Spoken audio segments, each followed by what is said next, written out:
Un acteur important de la transition au Mali de 2012 à 2013 se permet d'apprécier la transition en cours au Burkina. Le moins que l'on puisse dire, c'est que l'avocat apprécie les réformes entreprises par les autorités burkinabées, y compris le vote du code électoral. Nous l'écoutons.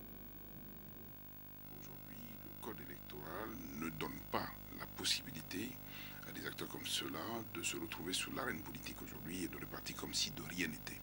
Je pense que les hommes politiques doivent être conscients que l'action politique a pour corollaire aujourd'hui la responsabilité politique et que chaque faute politique doit faire l'objet de paiement cash.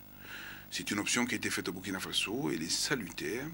Et nous autres d'Afrique aujourd'hui, nous sommes assez à l'écoute du Burkina Faso, assez à l'écoute justement de l'évolution de cette option politique. Et la communauté internationale ne peut que regarder aussi. Bien évidemment, les questions de droit peuvent être discutées par-ci, par-là.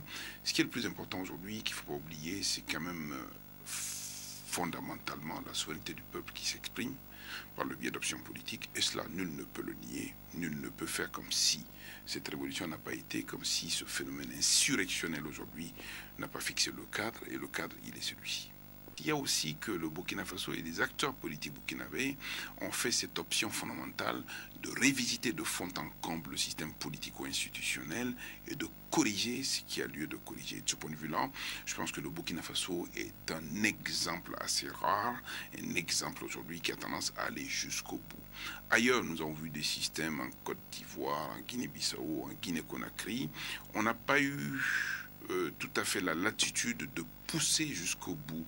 La réforme du code électoral est une première étape. Et je pense que demain, les commissions qui sont mises en place aujourd'hui pour réformer de fond en comble le cadre constitutionnel, le cadre politique, le système politique aujourd'hui, le contrôle citoyen qu'il faut renforcer, tout ça fait partie des options aujourd'hui qui font la différence nette entre le Burkina Faso et tous les autres États.